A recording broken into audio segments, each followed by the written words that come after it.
Bien, chicas, muchas gracias por estar aquí nuevamente. Y bueno, vamos a comenzar la asesoría de hoy. Déjenme ordenar mis pantallas, ustedes por aquí, para ver si tienen alguna duda o algo, y la de época. Bien, entonces, la asesoría de hoy va a constar de NM renal, que es cortito el tema, es muy específico, es carcinoma renal, y que, nada más que esa patología. Y además es una clase corta, así que en una sola diapo vamos a tratar de ver todo esto. Así que empecemos. Carcinoma renal, cáncer renal, NM renal, el más frecuente va a ser este aquí, el carcinoma renal. Hay otros cánceres o tumores como el de Wilms, la propia metástasis, o cánceres benignos, ¿no? O, perdón, tumores benignos, adenomas, oncocitomas, nefroma mesoblástico, entre otros. Pero enfoque aquí, carcinoma renal. Paciente tipo de carcinoma renal es un hombre entre sus 40 y 60 años. Aquí está. Hombre más que mujeres, trato de resumirlo así siempre. Hombre, hombre entre sus 40 y 60 años, con un tipo histológico, y esto puede ser pregunta de examen, el más frecuente es el de células claras, en general. En hombres es el más frecuente, y además, si es que contamos entre hombres y mujeres, también es el más frecuente. Pero si es que solo hablamos de aquí, solamente de mujeres, creo que todos son mujeres, ¿no? Es el cromófobo. Estos dos daditos son bien importantes. Porque sí pueden preguntarles eso, ¿no? Aquí vemos esta masita que está casi comprimiendo el riñón, así que como imagen, ¿no? Cuando hacen la nefrectomía tratan de clampar estas partes, la arteria vena renal y sacan todo prácticamente. Y el uréter también se clampa. Y ese es todo el tumor que se puede ver, ¿no? Es una ilustración prácticamente. ¿Qué factor de riesgo, digamos, un poco más específico? Porque está el tabaquismo, la obesidad, que son factores de riesgo para un montón de patologías, ¿no? En todas las especialidades. Pero algo aquí importante, el cadmio, para que se acuerden. Eh, Sí, que tratan de ver factores de riesgo, si, por ejemplo, para prepararse para un examen, traten de siempre ver en factores de riesgo en diferentes patologías, ya. La mayoría del factor de riesgo es la obesidad, es el tabaquismo, alcohol, entre otros. Pero aquí, ¿cuál es el más distintivo, el que no se repite en otros? O el más frecuente, o el más asociado. De ahí tenemos una forma clínica es la forma de von Hippel-Lindau, que no es más que un carcinoma renal que también tiene otros tumores a nivel suprarrenal, a nivel del páncreas, que se presentan a la par. Pero no creo que sea un motivo de pregunta de examen. El 30% hacen metástasis, eso lo pueden poner como un enunciado, ¿no? Es muy rara la metástasis, por ejemplo. Y usualmente esa TIP lo pongo como tórax y pulmón, para recordarme.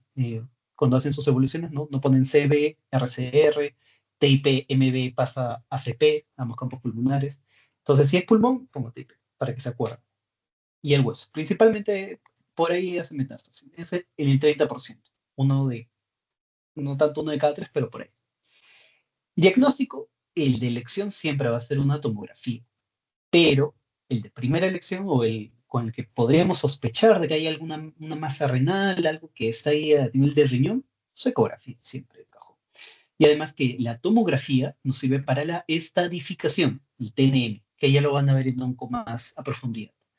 Pero el TNM es como la clasificación en general que se usa para todo tipo de tumor.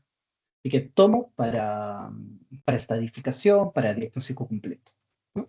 Y en la clínica, que pueden preguntarles, es un dolor en flanco, que tal vez puedes sentir una masa y que presenta una micro hematuria en el 60% de los casos. Eso puede ser motivo de pregunta de examen. eh, y también recuerden las otras causas de hematuria que ya hemos visto, eh, pero que no necesariamente van a presentar un dolor en flanco, pueden presentar un dolor que se irradia hacia zona genital, zona del muslo, etcétera. como el cólico nefrítico, pero no necesariamente va a ser igual en esos casos. Así que tengan cuidado o sea, al diferenciar esas cosas, ¿no? Y obviamente siempre síntomas de neoplasia, ¿no? Pérdida de peso, más del el 10% en los últimos 3 meses, anemia, hipercalcemia, el síndrome de Stauffer, que es un aumento de las enzimas hepáticas sin evidencia de metástasis. Y los estadios que más o menos lo ponen como así, ¿no? Menor a 7 centímetros, mayor a 7 centímetros, invade la fascia gerota e invade nódulos linfáticos y hacia otros órganos. 7 es tu número de referencia, nada más. Y el manejo es con una nefrectomía radical donde extirpan la fascia gerota, la glándula suprarrenal, literalmente todo. Y esto ya es más para cuando lleven oncos si les pueden preguntar esto, pero lo dejo como dato, ¿no? La inmunoterapia se basa en inhibidores del BEG, que son sunitinib y bevacizumab, y inhibidores del mTOR. No es tan importante, sí es importante, pero no es tan rentable para su examen. Lo rentable o importante para el examen de medicina 2 es esto, ¿no? Células claras, más en mujeres es el cromófobo, cadmio es el factor de riesgo más distintivo que se aleja de los clásicos. El principal signo que se va a ver es una hematuria, que puede ser una hematuria microscópica, eh, dolor en flanco, usan la tomografía, entre otros. Y con eso cubrimos prácticamente todo el carcinoma renal en menos de 5 o 10 minutos. Preguntas de aquí de carcinoma renal, de cáncer renal, algo que no haya quedado bien claro. Si no, dejen su reacción para saber de que están aquí y que todo va en orden. Chévere, gracias, Shani. Gracias, Flavia. Vamos arriba, vamos arriba. Bien, entonces, rapidito para no ocupar tanto tiempo el día de hoy. Vamos con litiasis, que ese sí es un tema muy preguntado, que sí o sí le van a venir varias preguntas de litiasis. Entonces, empezamos. La litiasis, como saben, cálculos renales que en algún sitio van a generar una obstrucción. En paciente tipo que van a tener también hombres, siempre en hombres, pero acá son más jóvenes, entre 20 a 40 años, usualmente norteños. Por ahí el dato epidemiológico. Y que si un paciente tiene un cálculo renal y no es tratado adecuadamente, tiene una posibilidad de hacer una recidiva o volver a tener ese cálculo en un 60% en 10 años, o en un periodo de 10 años, ¿no? Entonces, acá hay litiasis, hay un montón de términos. Hipercalciuria, hiperoxaluria, hiposcitraturia, hipomagnesuria, a veces medio confuso tratar de pronunciar todo. Pero vamos a ordenarlo así. La fisiopatología en general empieza eh, por, una, por una sobresaturación de ciertos factores, ahora lo vamos a ver, que estresándose, crecen, se agregan más cosas a esa cristalización, y se forma el lito, ¿no? Que ya obstruye.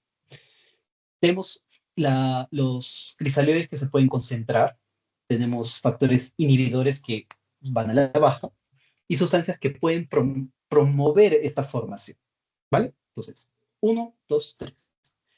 Lo que en sí va a generar el cristal o el proceso de cristalización es calcio y oxalato, hipercalciuria, hiperoxalato o hiperoxaluria. Yo también en fin, y que también se reduce el volumen urinario. Obviamente, si hay algo que obstruye acá, el volumen urinario va a reducir tal vez un poco si es que es de este tamaño, chiquitito, y va a reducir un montón si es que es bien grande y obstruye toda la luz del uréter. Hay factores inhibidores que a nivel de la fisiología renal van a evitar de que se formen estos cálculos, que son el citrato, el magnesio y ciertas macromoléculas, la nefrocalcina y las proteínas acá está Tom Horsman. Cuando eso baja, aumenta la posibilidad de que generes un cálculo. Y las sustancias promotoras es la hiperuricosuria, ácido úrico, y un pH alcalino. También el pH ácido, vamos a ver en qué tipos, pero principalmente esos. ¿Quiénes te van a formar el cálculo? Calcio o oxalato y un volumen urinario bajo. ¿Quiénes van a evitar de que se forme eso y que fisiopatológicamente están bajos? El citrato, el magnesio y esas dos macromoléculas. Y esas son las sustancias promotoras. Entonces, al haber un montón de oxalato, un montón de calcio, eso se va a sobresaturar, ¿no? Y en algún momento, por estos procesos, hay un proceso de nucleación, crecimiento y agregación, prácticamente se genera como una especie de núcleo. A ese núcleo va creciendo, se le van juntando otras moléculas de calcio, oxalato, y se hace haciendo más grande, va creciendo, se cristaliza. Y al cristalizarse va a interactuar obviamente eh, allá, con las propias paredes a nivel renal, con las propias células, perdón, Movistar, en fin, con las propias células, o sea, el lito se pega, interactúa con esas células y genera una lesión a nivel tubular. Ahí que se pega, empieza a crecer y agregarse más cristales, estos cristaloides, aquí, estos de aquí que estoy señalando acá. Y van a terminar formando el lito, que es lo que podemos ver más o menos reflejado acá. Hasta ahí todo claro, todo bien. Esta parte se entiende, todo bien. ¿Alguna duda?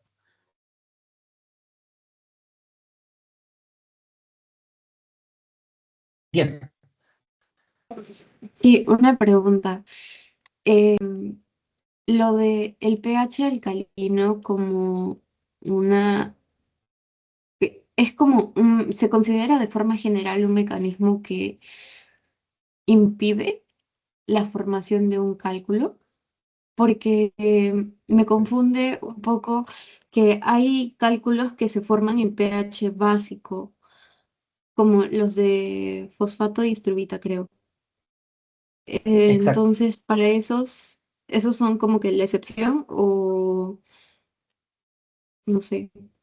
Ajá, ya. Entonces, si es que hay un pH alcalino, no significa de que inmediatamente te va a formar el cálculo, sino de que es un promotor de formación de cálculo. Eh, Como promotor no es una causalidad específica, sino, digámoslo, pongámoslo como un factor de riesgo. Obviamente hay otros cálculos que se forman en un medio ácido, con un pH menor a 5.5. El pH alcalino lo ponen como más de 7 y 5.5. Pero el que más promueve a que se formen más cálculos es el alcalino, a diferencia del ácido. ¿Bien con ese dato? O mejor repito. Sí, gracias. Bacán, perfecto. Ajá, ajá, ajá, ya. Ese es el cuadrito más o menos para tratar de resumir todo. eh, que son los cuatro tipos de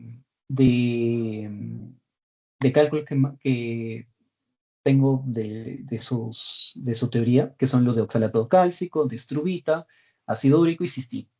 Si hubiera otros, me lo hacen saber para poder aplicar o actualizar este cuadrito y dárselo, ¿no?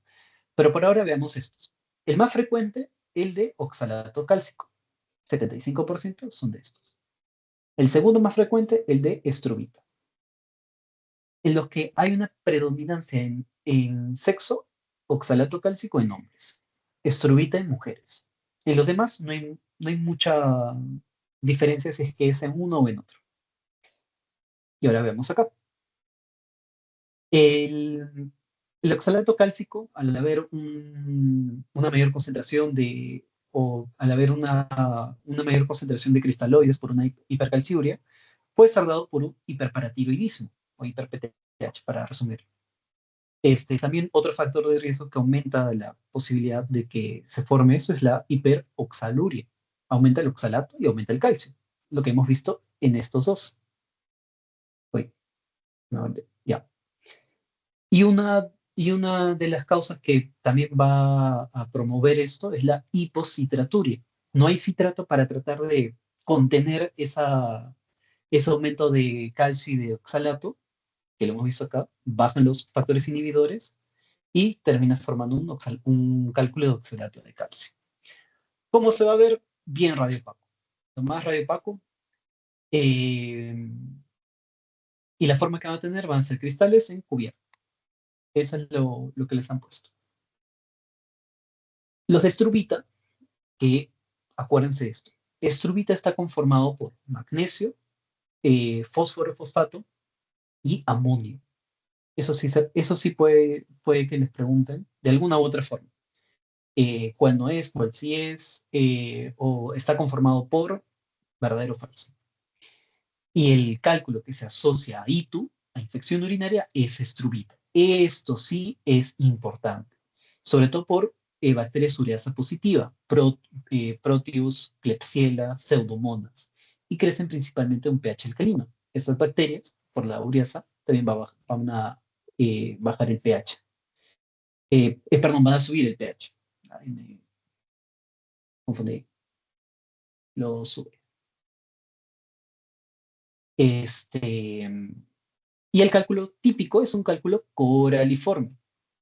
Eh, Creo que no puse una imagen por acá. Está aquí. Cálculo coraliforme.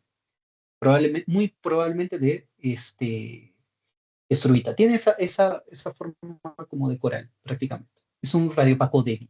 El que más radiopaco se va a ver, y por eso lo he puesto de rojito, es el de oxalato cálcico. El de ácido úrico es si es que quieren acordarse, el de ácido úrico es el débil. Si tú, digamos, por un proceso invasivo, llegas al ureter, ves el cálculo de ácido úrico y lo tratas de tocar, se deshace. Factor de riesgo, hiperuricosuria. Simple. Ácido úrico, uricosuria. Un pH ácido, muy ácido. Asociado a síndrome metabólico, obesidad, deshidratación, y se va a ver radiolúcido y tiene forma de diamante. Y los de cistina, que son los más raros, más o menos el 1%, usualmente es por una herencia autosómica recesiva, ¿no? Y crecen en un pH ácido. También son radiopacos y tienen una distribución hexagonal, ¿vale?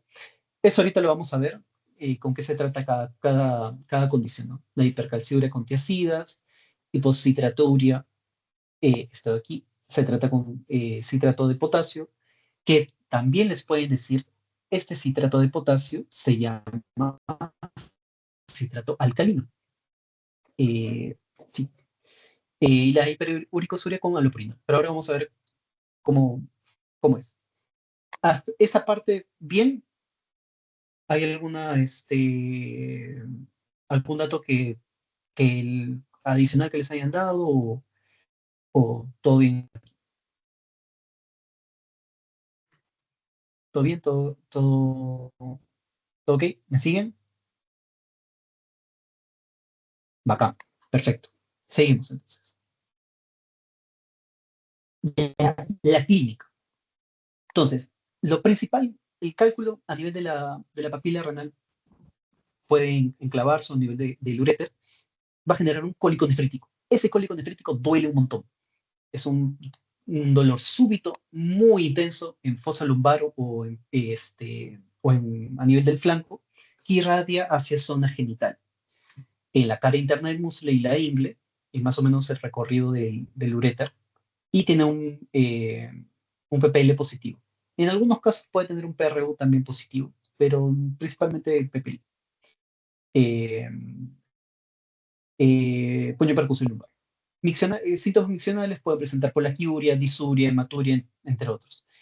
Pero principalmente paciente que viene por un dolor de un día, horas prácticamente, horas, minutos, no tanto minutos, pero horas. Muy intenso, que se irradia hacia la zona genital, hipocastrio, cara interna del muslo, cólico nefrítico, a descartar, una litiasis renal. ¿Qué característica de este cólico puede variar un poco en base a dónde está ese cálculo enclavado o obstruyendo? Y aquí más o menos este es un riñón, este es un uréter y esta es la vejiga, para que nos podamos ubicar. Algo importante aquí, que también sirve para el tratamiento. Recuerden de que acá pasa la aorta y más o menos a este nivel, se divide, ¿no? Hay una bifurcación de la aorta en las icas. Para tratamiento, y se los voy mencionando acá, la división entre, les van a decir, en uréter proximal o en uréter distal. ¿Cuál es? ¿Desde dónde yo sé que es un uréter proximal y un uréter distal? Desde a nivel de la bifurcación de la aorta, para arriba, proximal, uréter proximal. Para abajo, uréter distal. Nada más. Eso como dato para que lo tengan en cuenta si es que o les preguntan o se los ha mencionado en su clase. Y hay 4 niveles en donde puede estar ese cálculo, ese hito. Si es a nivel del cáliz renal, bien arribita, la clínica que va a tener el cólico nefrítico va a ser más que nada el dolor más arriba y que si ingiere líquidos le va a doler más, le va a exacerbar su dolor. Eso es punto principal. Si está un poco más abajo en la pelvis renal, va a doler más en el ángulo costo-vertebral. Va a ser un dolor intenso, incluso hacia hipocondrio derecho, flanco y fosílica del mismo lado. O sea, le va a doler en, en toda, en toda la zona derecha o izquierda del abdomen. Si es en el uréter superior o medio, vamos a ponerlo proximal en este caso, va a ser un dolor en flanco, lumbar, penetrante y variable. Un poco inespecífico, más que inespecífico, muy clásico de un cólico nefrítico per se, tal cual. Y si es que ya baja bastante, está casi a punto de entrar o de llegar a la vejiga, va a doler en el varón, en el testículo, y en la mujer en los labios mayores. Ahí le va a doler un montón. Y aquí está la irradiación principal. Eso fijo. Esto de aquí, y que sea un dolor penetrante es también clásico de un uréter proximal.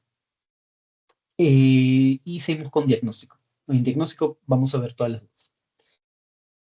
Ok, en diagnóstico, la urolitiasis o el diagnóstico como tal, como definición operacional, es uno o más cólicos nefríticos clínicamente con la evidencia de formación o de expulsión de cálculos. Porque puede ser de que el paciente tenga un cólico nefrítico, me duele, y se va hacia abajo, que no sé qué cosa, y pasa el tiempo, le maneja un médico y ya no le duele, le dejó de doler. ¿Ha tenido un proceso de urolitiasis? Sí, a pesar de que ya no le está doliendo más, porque este cálculo ha sido expulsado. Eh, para el diagnóstico, ¿qué deben buscar? Por ejemplo, deben buscar hematuria con un examen de orina y evaluar el pH. Un pH alto, más de 7, bajo, menos de 5.5, más o menos. Como bien mencionó Diana hace un momento, pH alcalino, estrubita y fosfatos, y pH ácido, de ácido úrico o citrino. El que no tiene nada que ver con el pH, oxalato cálcico. Simple. Esto sí, les digo, acuérdense, y bien, porque sí les puede venir. Es así, sí o sí. De ahí, si es que le dicen, ok, quiero evaluar esto, ¿cuál sería el más? O los parámetros a evaluar, estos cerca. Eh, ¿Se acuerdan a qué? A ver, pregunta. ¿A qué están relacionados el fósforo y el magnesio? A ver si se acuerdan. ¿Cuál? ¿Cuál de todos los cálculos? Estrubita. Muy bien, bien, acá. Excelente, vamos arriba. Es de los parámetros que deben evaluar: magnesio, fósforo, calcio, creatinina y proteínas totales. Y si es que ya tienen un diagnóstico claro con esto, bacán. Si es que no, miran PTH, vitamina D, calcitonina. Eso puede ser de utilidad. Con imágenes, eso sí es importante. La radiografía de abdomen, ¿a qué nos va a servir? Más o menos evaluar el tamaño del hito, pero debe ser con un urograma excretor. Como ven acá, se pinta bien bonito y acá vemos el hito completo. El gold standard para evaluar una urolitiasis es un urotem o una tomografía sin contraste. ¿De acuerdo? Sin contraste. Pero el primer examen con el que debemos, o si tenemos una sospecha de urolitiasis, es la ecografía, y esto en niños siempre va a ser de elección de niños. Siempre, siempre de elección de niños. Cuando lo vas a querer irradiar. Además, pueden utilizar resonancia, pero no tiene tanto, o sea, lo ideal es hacerle una tomografía, pero también tengan en cuenta que con la tomo lo irradian bastante al paciente. Entonces pueden utilizar, hay una tomografía de baja dosis, eso. Pero eso es importante. Uroten sin contraste o el estándar, con lo que más van a evaluar, o el examen con mejor rendimiento para evaluar urolitiasis. Pero de entrada, si es que están en la emergencia, primer examen a solicitar, una ecografía. Si es un niño, el único examen a solicitar es ecografía, porque en niños puede darse una prelitiasis, que así lo denominan.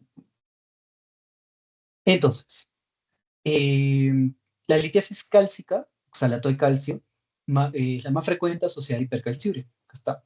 ¿Qué se mide? Calcio sérico y calcio urinario. Eso es un manejo general, no darle sal o proteínas para no exacerbar.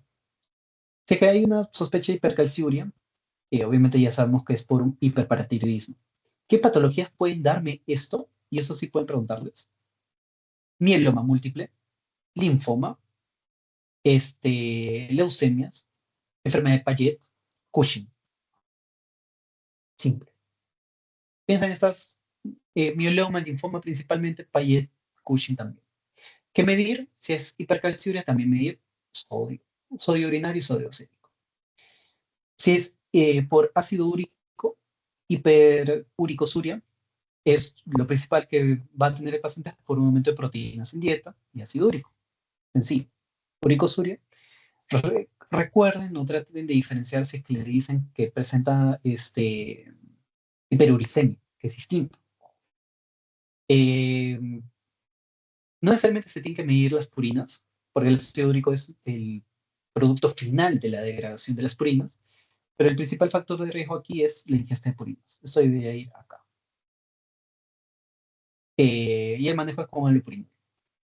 Y si es que está bajo el citrato, eso va a favorecer la litiasis cálcica y la causa es principalmente acidosis metabólica.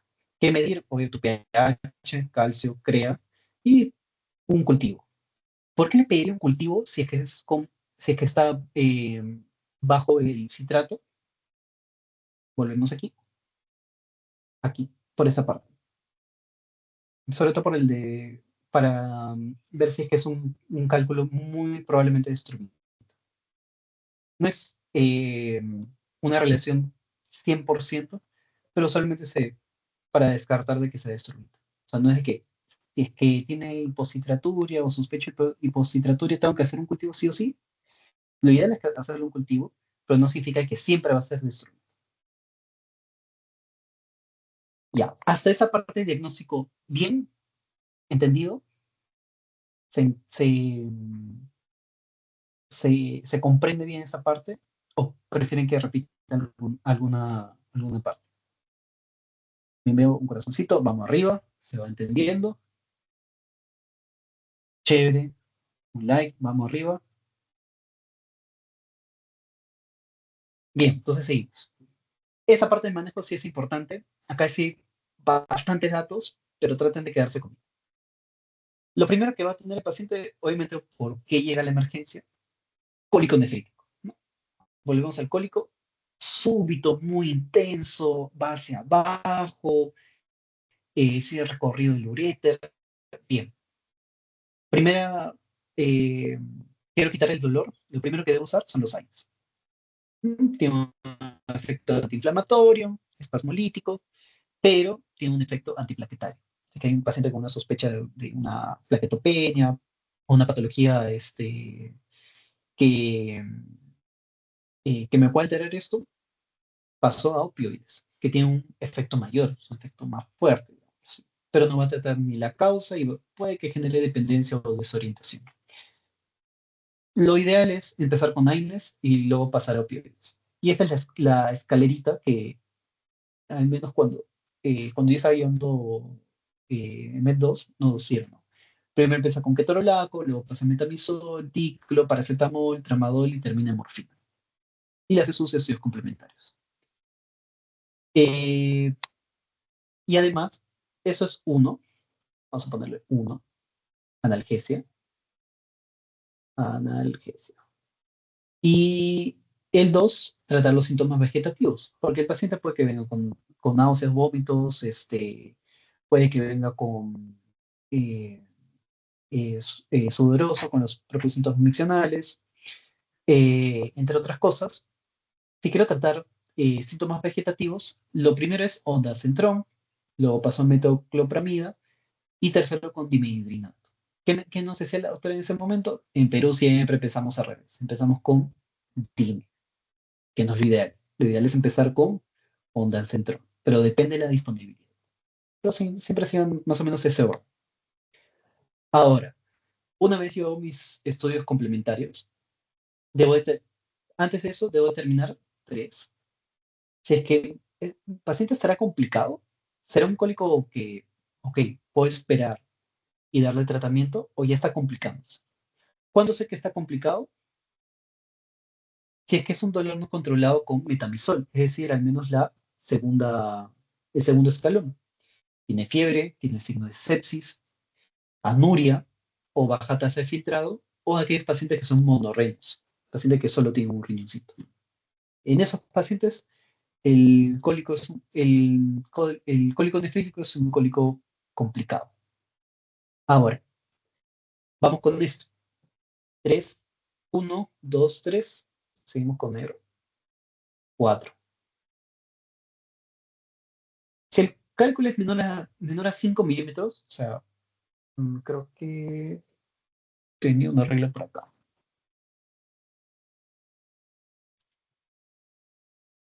O sea, el cálculo mide así, ahí, ahí, chiquitito. Si es que mide muy así, menos de 5 milímetros, puede que lo expulse espontáneamente. Como hemos visto acá, uriolitiasis, evidencia de formación o expulsión. Puede expulsarlo espontáneamente. Si está entre 5 y 9, hidrátalo en los periodos intercríticos. ¿A qué se refiere esto? El cólico le duele. Doctor, me duele. Pero ya le das tratamiento, está calmado, no se mueve. Ese periodo que no le duele es su periodo intercrítico. Lo hidratas y le das tamsulosina. Y si no, pasa a cirugía o tratamiento según lo que vamos a ver ahora. 4. 5. Estudios complementarios. Dependiendo de la causa subyacente del cálculo, para saber de qué está hecho el cálculo, vamos a tener esto. Si es por hipercalciuria o hay una presencia de hipercalciuria, lo primero es que tengo que darle citrato de potasio o bicarbonato de sodio. Pero si ese parámetro de calcio es mayor a 8 milimoles, hidroclorotiazida, que creo que es lo que les han mencionado en la teoría. Hidroclorotiazida. Si es por una depresión del citrato, métele citrato de potasio, que es lo que van a ver acá también. Si hay un aumento del ácido úrico, citrato de potasio, lo mismo. Pero lo ideal es de que si hay una presencia de hiperuricemia, se trata con alopurinol. Es el tratamiento también para gota. Acuérdense de eso. Hipomagnesuria, baja el magnesio, súbale el magnesio.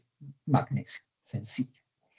Y si es que hay un aumento del oxalato, el tratamiento es con calcio y magnesio o piridoxina. Acuérdense piridoxina nada más, porque puede ser un poco contraproducente de, ok, aumenta el oxalato, si le doy calcio, puede que haga oxalato más calcio. No, el tratamiento es con calcio y magnesio. Ahora, ¿qué opciones de intervención tengo? Es la ureteroscopía y la cirugía abierta. Principalmente cuando se indica cada uno. Si es que es un cálculo ureteral, ureteroscopía, ingresa y ahí tratan de sacarlo. O cirugía abierta si es que ya está a nivel vesical, o sea, bien abajo.